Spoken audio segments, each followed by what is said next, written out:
The Threefold Farm, the Threefold Community, founded on a beautiful April morning such as today, 100 years ago in 1926.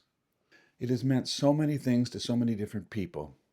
But it began that 100 years ago on that April morning when four people, we see them here, Louise Bybee on the left, Charlotte Parker, Gladys Barnett, and Ralph Courtney, left their apartments near Carnegie Hall and went over to the river, boarded a ferry, and when they got to the other side, I assume the realtor was there with his car waving at them, and they all piled in, started to head off into northern New Jersey.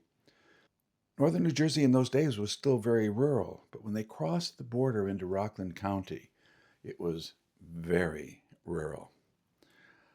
You can see here on this map that it's way up in the corner. It's only 25 miles from Manhattan, but in 1926 that was considered very far away. There were no bridges.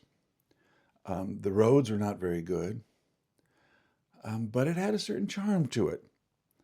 And on that day, these four turned down a dirt road evocatively named Hungry Hollow, crossed over a little bridge over the Pine Brook, and turned into a driveway.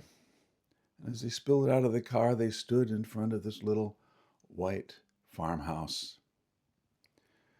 From there, they began to walk through the fields over these 25 acres that had been a strawberry farm. They walked past this ramshackle little barn. And when they were done, they came and sat outside of that house and pondered as to whether this might in fact be the land where they could put down their roots, where a community devoted to the land, devoted to anthroposophy, could flourish.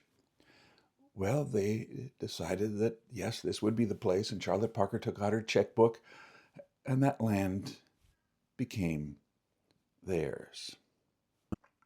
But to understand the significance of that April morning, we have to begin with the people. And let's start with Ralph Courtney. Born in 1885 in Omaha, Nebraska, he was a true Midwesterner there along this tributary of the mighty Mississippi. And he always felt those deep American roots. But by the time he was a teenager, his family had brought him over to England, and he ended up in Oxford. And after studying there, moved to London to become a literary agent. One day, Max Geisy came to him with a book by one Rudolf Steiner that he wished to have published in English as the way of initiation. Ralph took that project on and then began to read Rudolf Steiner. Went over to work in Paris with the Associated Press and happened to be speaking about Steiner with his manager, Elmer Richards, who said, well, come into my office. So he did, and they pulled out this drawer, and there were all these books of Rudolf Steiner. And Elmer said, Dr. Steiner's coming here to Paris. I think you should meet him. And so it happened that in 1913, Ralph Courtney walked up the steps to an apartment and there was able to have a conversation with Rudolf Steiner. Now, many people said that from the moment that they saw him, they recognized that this was truly an enormous individuality of his age, but that wasn't exactly how Ralph saw it in those days. And nevertheless, he kept on reading, and World War I came, he was back in London, and after the war, he came over to become editor of the New York Herald Tribune. In that position, he was asked to go to Bern in Switzerland to report on a major labor conference, and he discovers that Rudolf Steiner is also there giving 3 lectures on the threefold social order. Well, he goes along. His German isn't very good, but he gets a sense that there's something very important being brought here. Afterwards, he manages to meet him, and then he said, I had that remarkable experience there at the end of the evening when Rudolf Steiner was holding my coat for me as I put one arm in one sleeve and the other arm in the other sleeve, and thought, here is this here is this great man of our times bringing something important. Well, from that, he went back to Paris and began studying this threefold social order and got a letter from Rudolf Steiner asking whether he could, in fact, take those books and have them translated into English and then published, which he did. Now, by 1921, Ralph Courtney was going often to Dornach, and there had a number of conversations, always standing in front of the representative of humanity of the statue. Well, one day in the spring of 1921, Dr. Steiner said to him, I think that you should bring your talents back to America and perhaps work for threefolding there. And Ralph immediately said, well, I'm so busy. I'm doing so many things in Paris with the newspaper. Well, Steiner asked him again, and he got a similar response. Finally, he asked them a third time, and Ralph said, well, what is it that you have in mind? Well, Rudolf Steiner said, we have this little company called Futurum, where we're raising money for business initiatives that in turn can help spawn cultural initiatives. And we need someone to bring this to America. Well, he thought for a moment and said, I think I'll do it. And that spring, he set sail back to America and back to New York City. Well, Ralph Courtney had a number of contacts in the journalist sphere, so he managed to actually get the Threefold Social Order and Futurum written up in a large, full-page article in the New York Times. And the problem was that no one else was particularly interested, and Futurum really did not get off the ground. And in fact, it also failed over in Europe. Well, now here he is in New York wondering what he should do. So he decided to look up the anthroposophists, and he found his way to the group that was there, the St. Mark's group, which had been formed in 1910. That's a whole other story of the singers who went to Berlin, such as Grazia Riccardo, and got to know Rudolf Steiner, heard his lectures, and came back, brought this to New York, told their teacher, Herbert Wilbur Green, about it.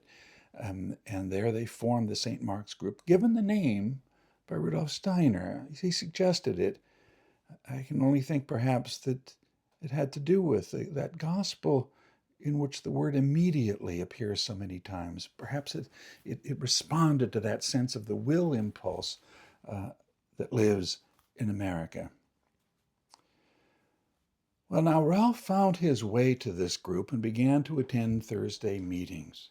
There he met, for instance, Gladys Barnett, who was 23 years old. She was a concert pianist, and she was Herbert Wilbur Green's accompanist. Now, where they met was in Mr. Green's studio, which was on the 6th floor of Carnegie Hall. And one day afterwards, after such a gathering, Ralph was out walking in Manhattan with Louise Bybee, who was also attending there. She was a singer. And he says to her, this threefolding is such an important thing. What can you imagine we could do to help it incarnate in America? And her response was, she said, well, I'm staying at the Ruth Dewing School of Rhythmics. There are always students there looking for places to live. Well, what if we rented an apartment where we could rent out rooms? And so he was enthusiastic. She borrowed $200, and they suddenly had this apartment. When you walked in, there's a large living room that had a gray marble fireplace, a perfect place to put a chair and have Ralph read lectures and hold conversations. And people began to move in. Gladys Barnett decided to move in, and she had to somehow shoehorn her grand piano into a room which barely left enough room for a bed. And other people joined them, and many others came to sit there and hear lectures and have conversations that would go right on into the night. Um, by this time, Ralph was 36. Uh, well, soon thereafter, Charlotte Parker was walking down the street with Louise Bybee, who was her cousin, and she says, Louise, I hear that you're studying this person, Rudolf Steiner. I think it's time you tell me something about him." So she said, "Well, why don't you come along?" And, and she did. And before long, she became so interested that she said, "I'm going to rent my own apartment," which was a little larger apartment a bit down the street. Now, the original apartment was just around the corner on 56th Street from Carnegie Hall. And just down the street then was Charlotte's.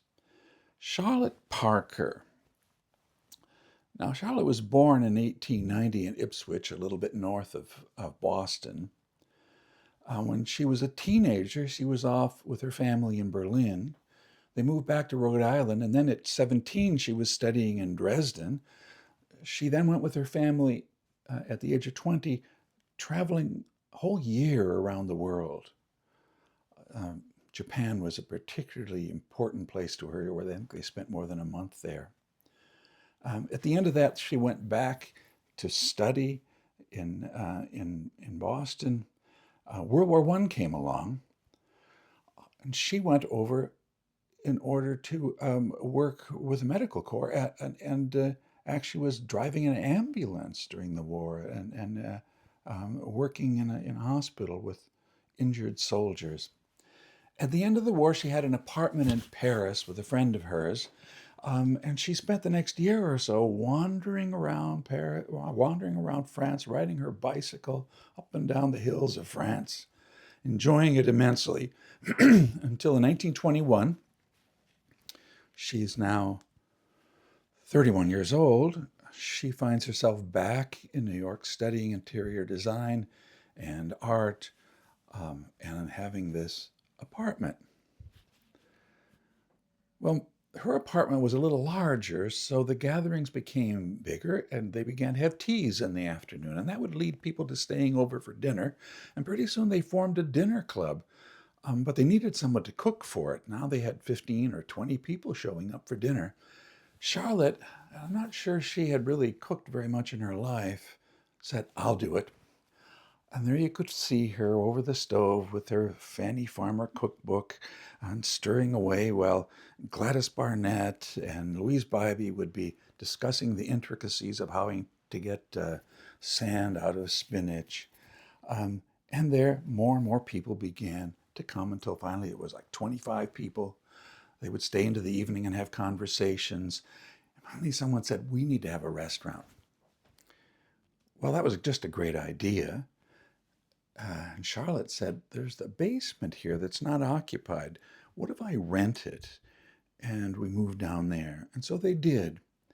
But if it was going to be a real restaurant, they had to deal with some problems. One is that the walls had big cracks in them.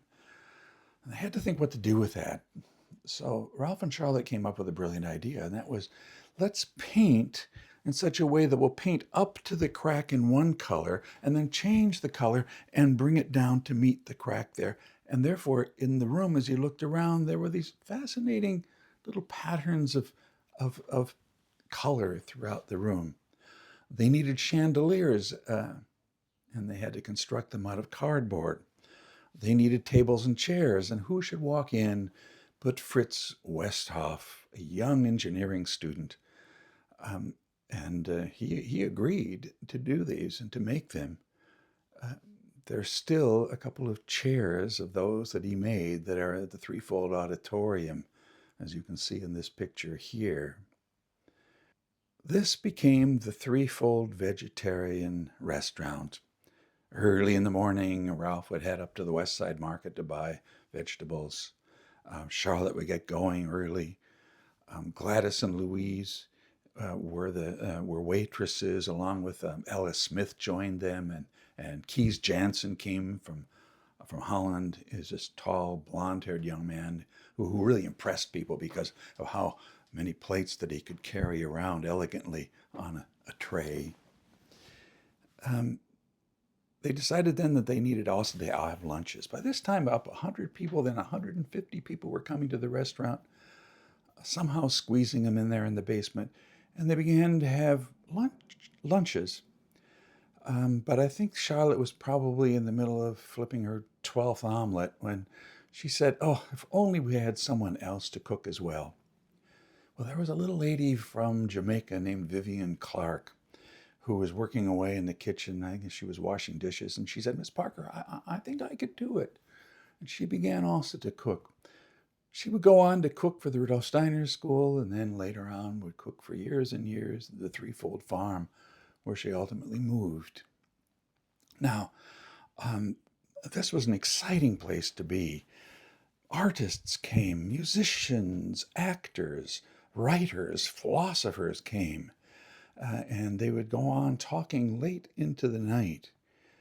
Um, one day, someone came in and said, I went to a concert last night, and in came this young lady to go up and play the piano. Beautifully, she played it, but her hands were stained and red. And I asked her about it later, and she said, "Well, my name is Gladys, and I just came. I had to hurry over because we were doing dinner, and I was chopping beets." Now, it has been said that this was the first vegetarian restaurant in Manhattan. You could get a vegetable plate for 40 cents, a casserole for 20 cents. You could buy books by Rudolf Steiner. Helena Duttman came and began selling Weleda products. Um, Meanwhile, Lucy Neuscheller was over at the Ruth Dewing studio doing Eurythmy just down the street. And so Charlotte and others would go and participate and even go over to New Jersey and become part of this new experience of a eurythmy in America.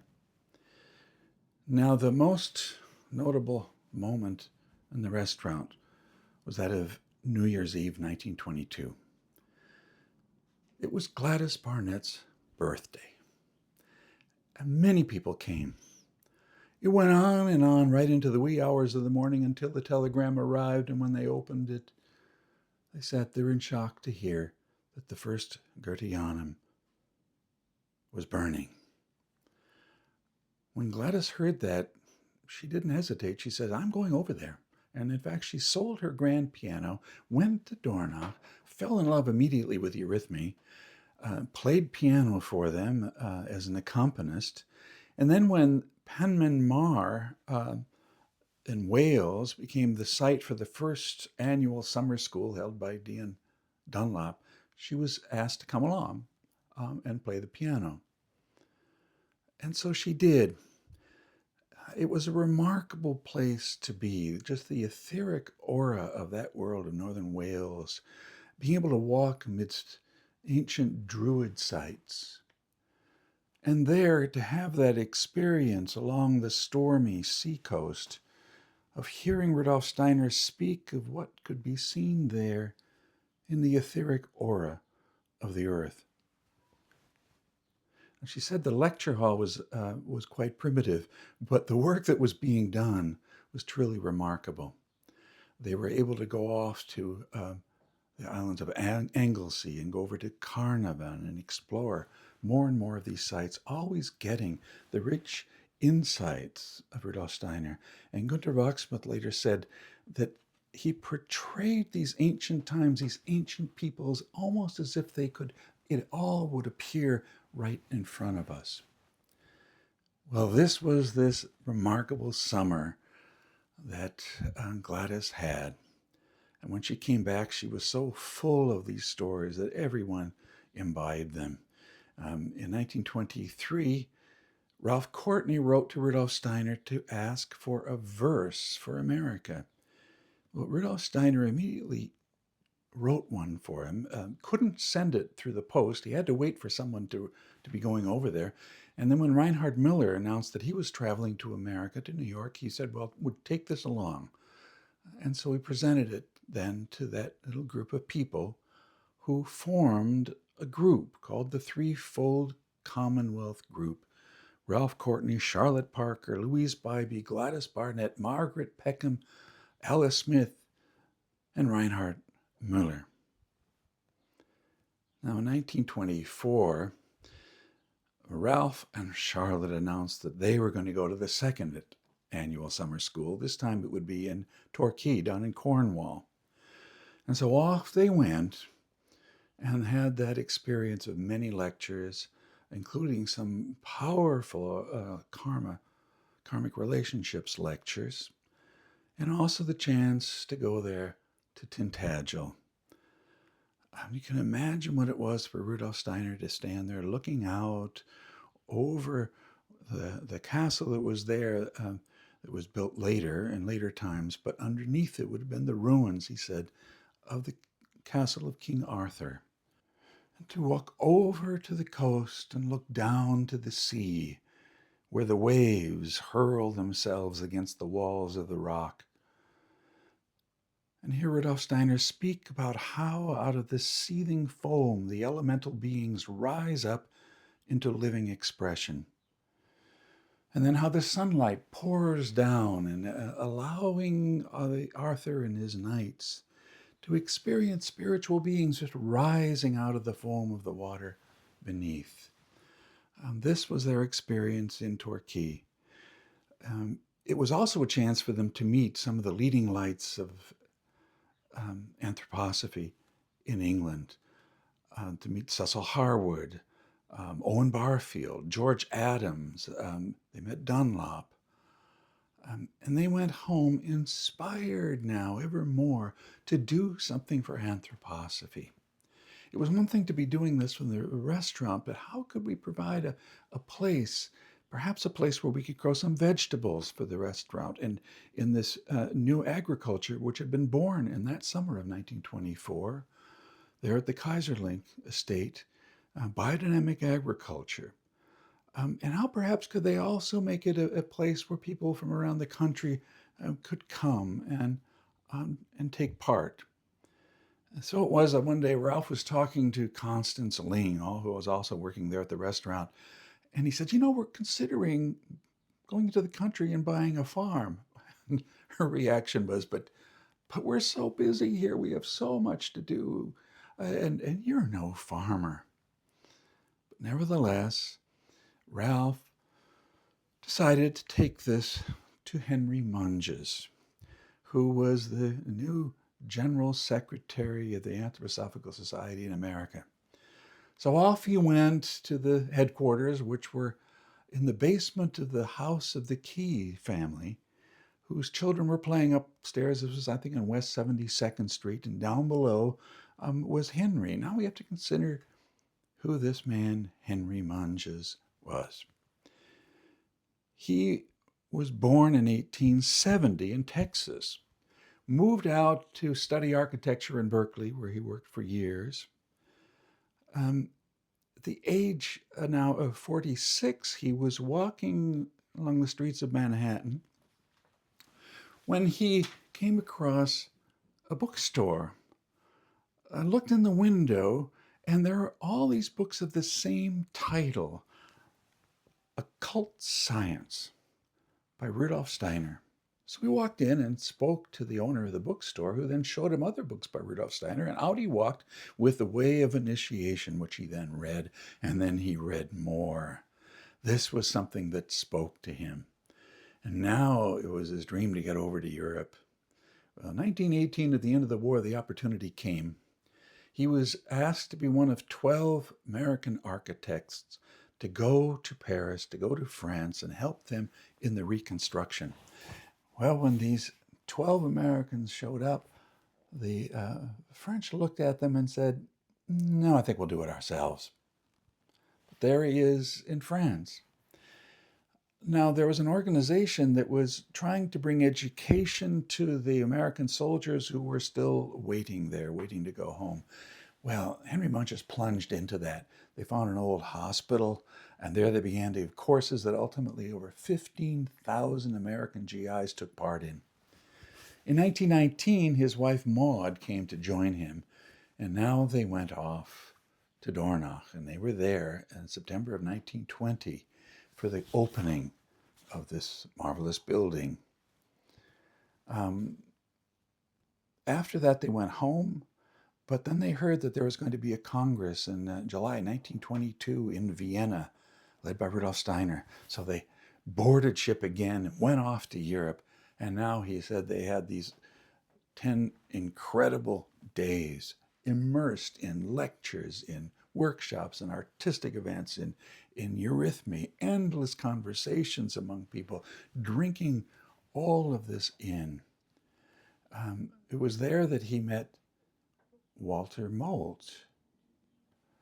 Now, Walter was the son of Emil Moult, and he would later say just how impressed he had been with Henry Munges. He said, this man in his very youthful countenance seems to embody the youthful energy of the American continent.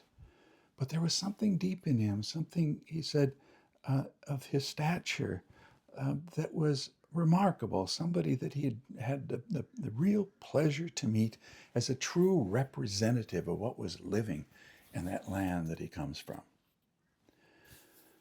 Now, the last lecture that Rudolf Steiner gave there was about the Goetheanum.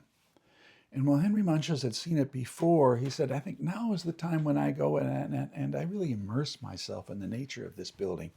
That wasn't at first so easy for him. And when he goes to Dornach, because he was trained traditionally as an architect, but the more he lived in that building, the more he began to understand what people said, that this was a case of a true living metamorphosis.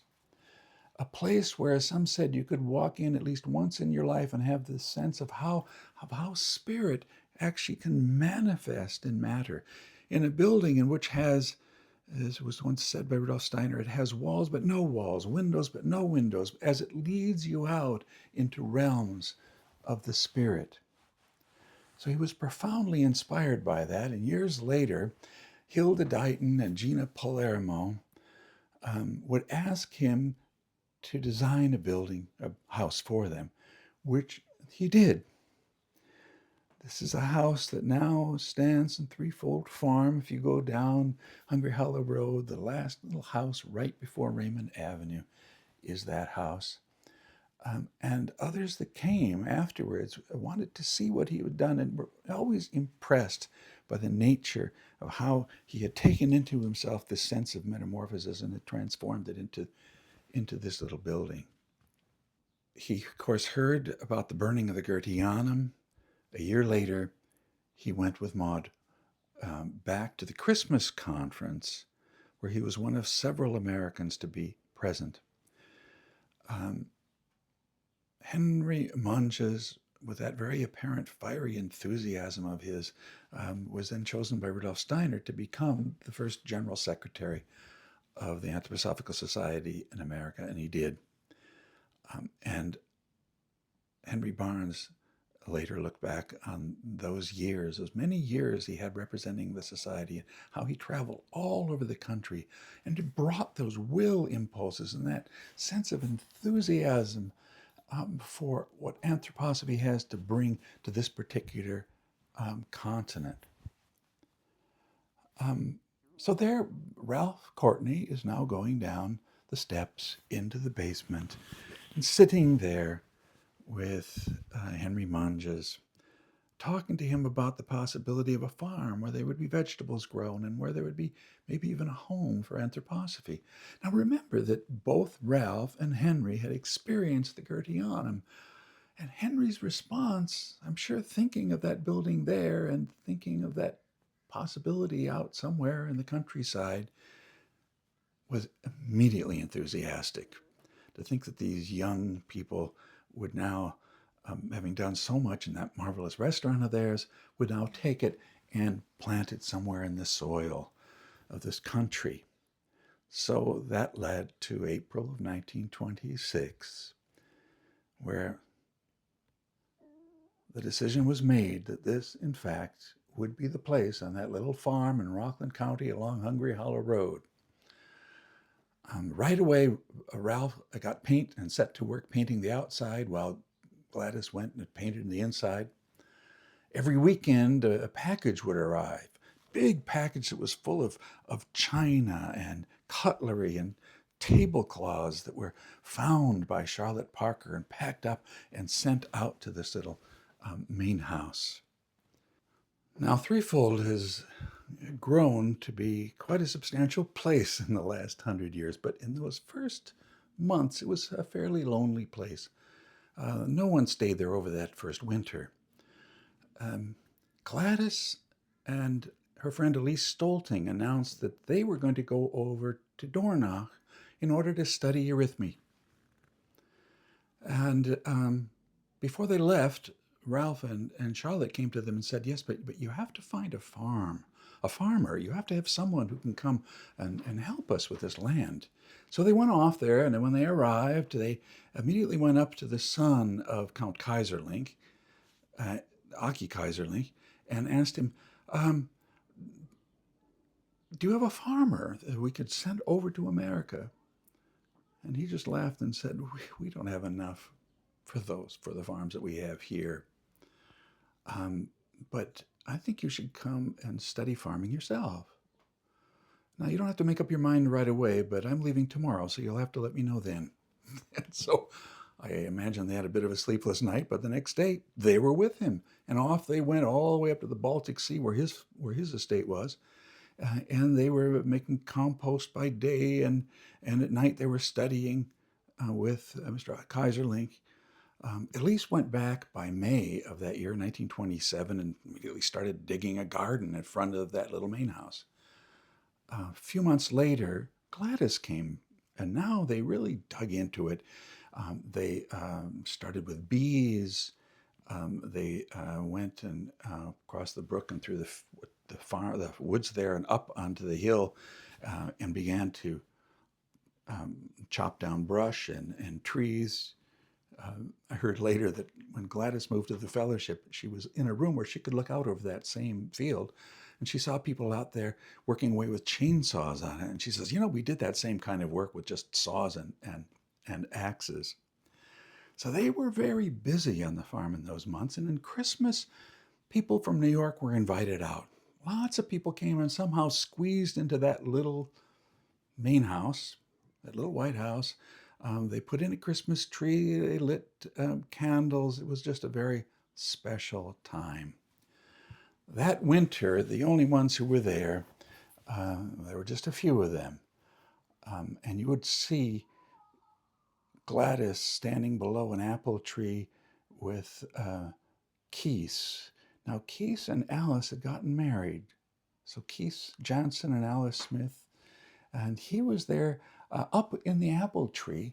And you would see that Gladys would be looking at a book on pruning and look up to him and say, now take that branch over there.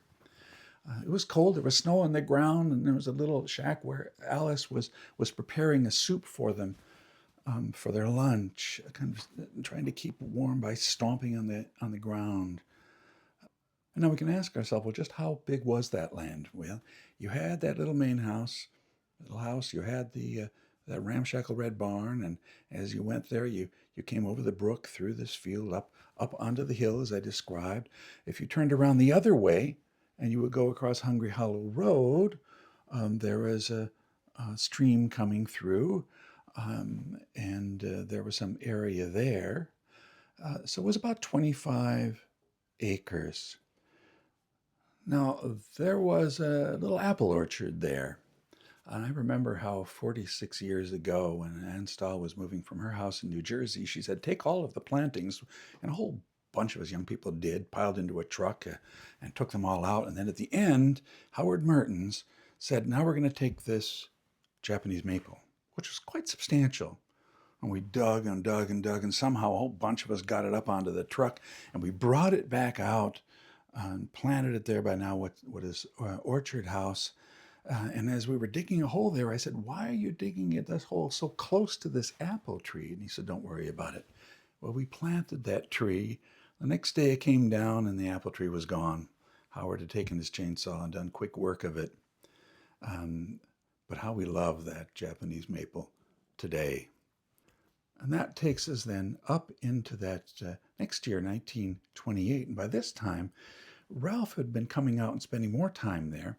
He built a building called the Summer Kitchen, which also had a big L-shaped patio on it.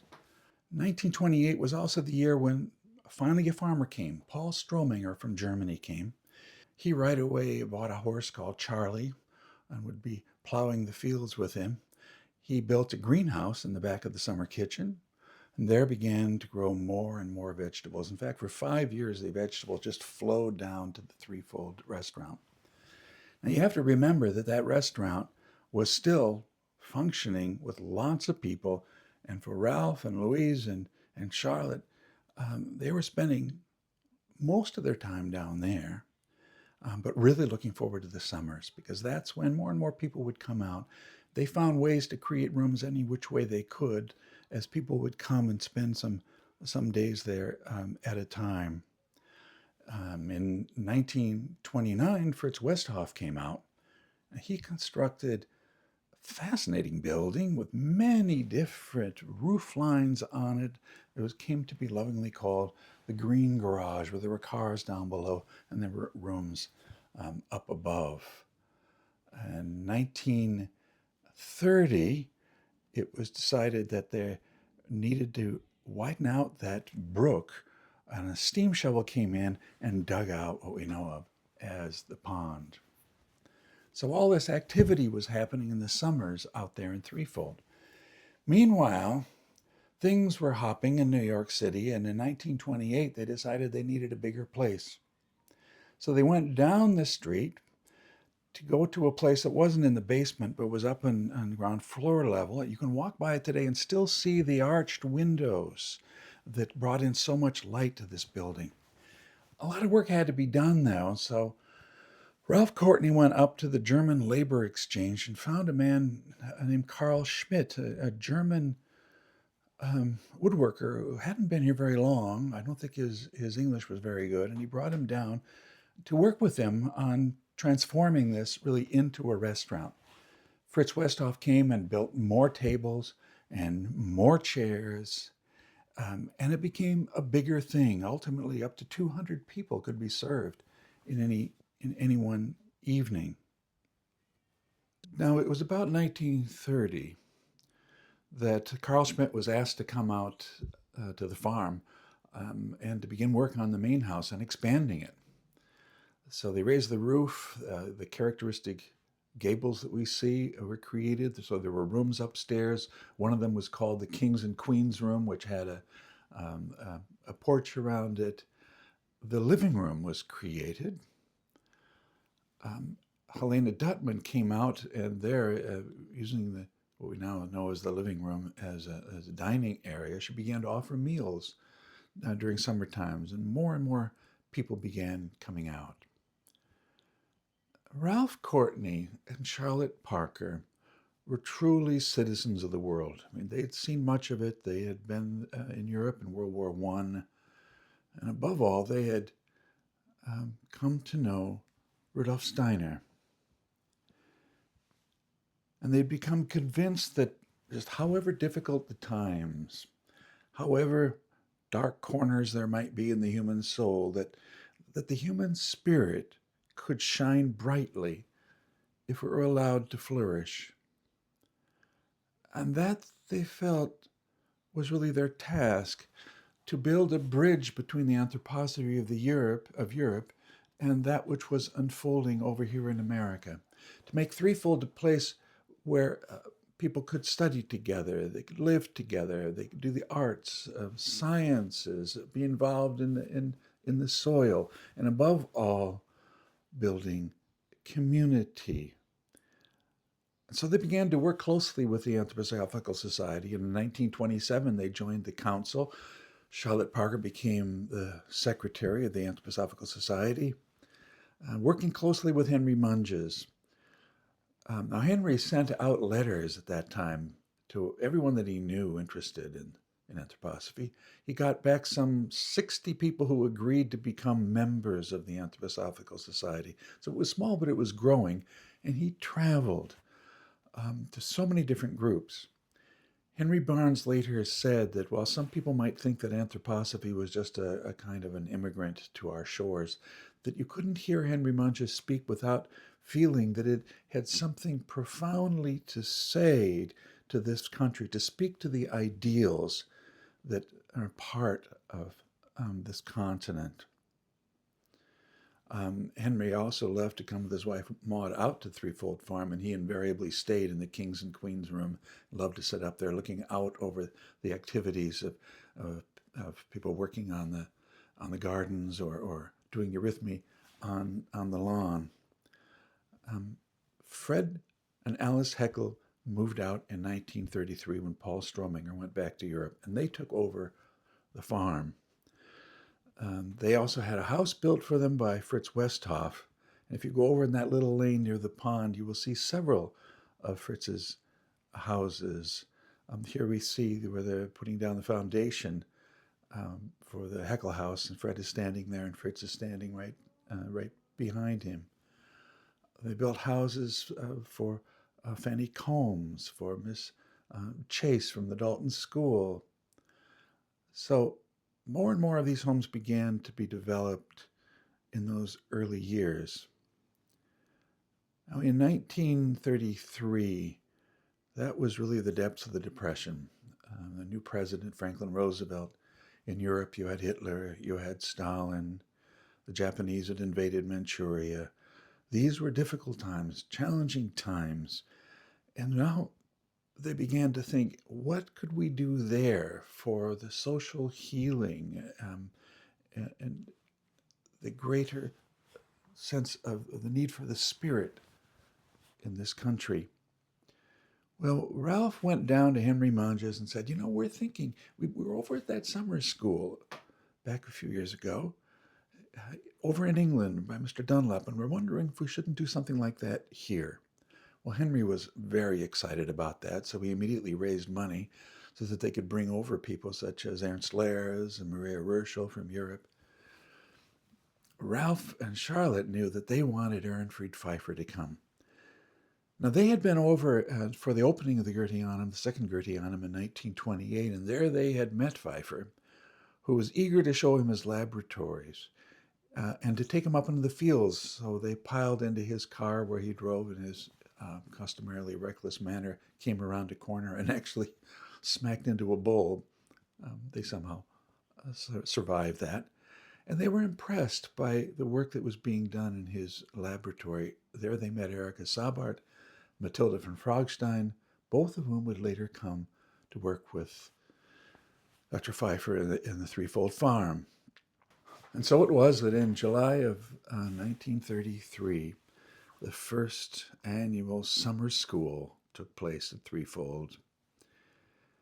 A big tent was put up back in the Oak Grove, back behind what is now Holder House. And Alice Heckel, together with Margaret Selke, they became called the Dutch Cleanser Twins, getting everything just right for it. 21 tents have been put up on the other side of the road, and there they'd be going, bringing blankets and pillows. They came over to the main house to work there. Constance Ling came down to supervise the main house. She made sure there were flowers in every room. And then gradually the day approached.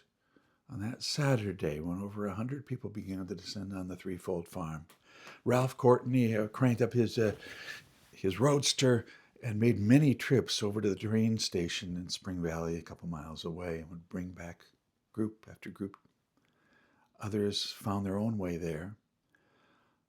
And by the evening, people piled into the tent.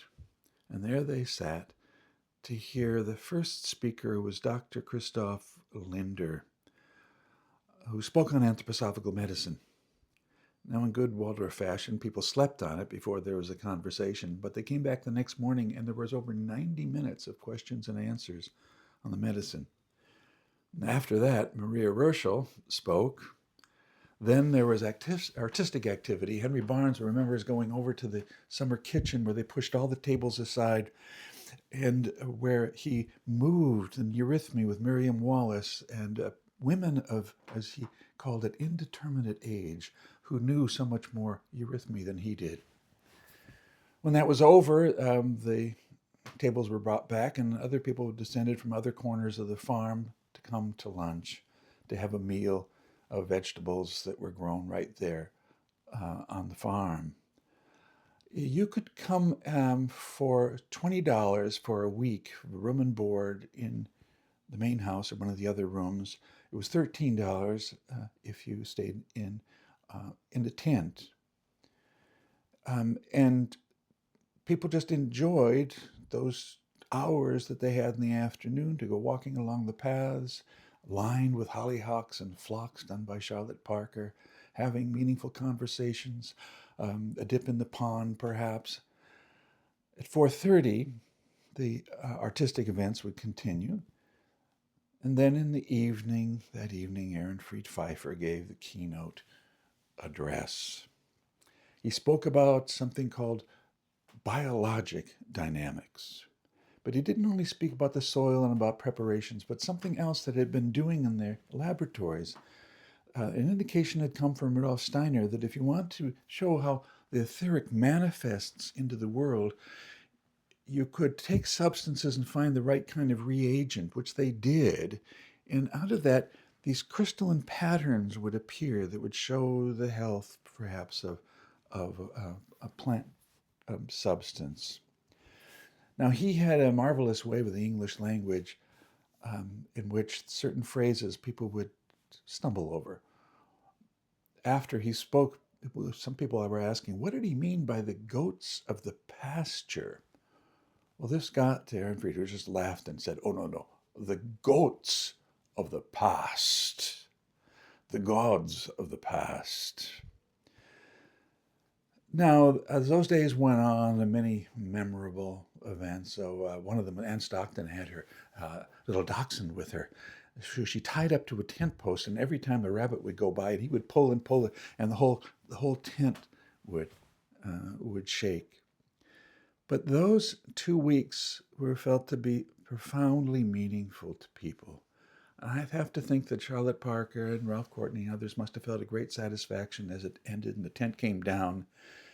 And people went off to their own little corners of the country talking about what had happened there, looking forward certainly to the next year.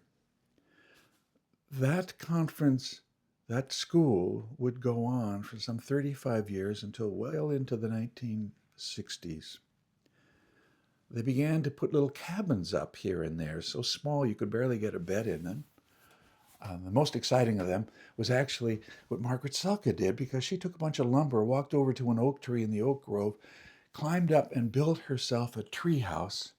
And she said later that they were the most wonderful summers of her life to be up there, perching up there and watching all the activity. More people came for longer periods of time. And over the years, they began to wonder if this couldn't become a place where people would really come and settle and stay year-round.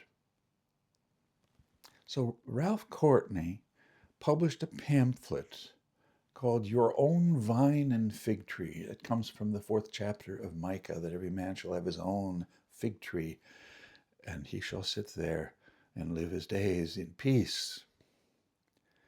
And in it said, come to Threefold Farm, take a piece of land and put up a hut or a tent or perhaps a solid house. Come and live there, do art or do your writing, and live with people and study together in people there on the farm. But the fact is that life was still very, very busy down there in New York City. They were still deeply involved in the restaurant. And so for most people, it was just a matter of being there in the summers. Well, Charlotte Parker in 1935 purchased another piece of land. You had to go down a little ways. There was a gap, but on the other side, across from Raymond Avenue, the new land was purchased, on which there was a white farmhouse and a red barn. If you went past it, you went up a hill, and then you went off into the fields, which go all the way to what is now the Christian community. That became the new land, and it became a place where people could come and they could settle.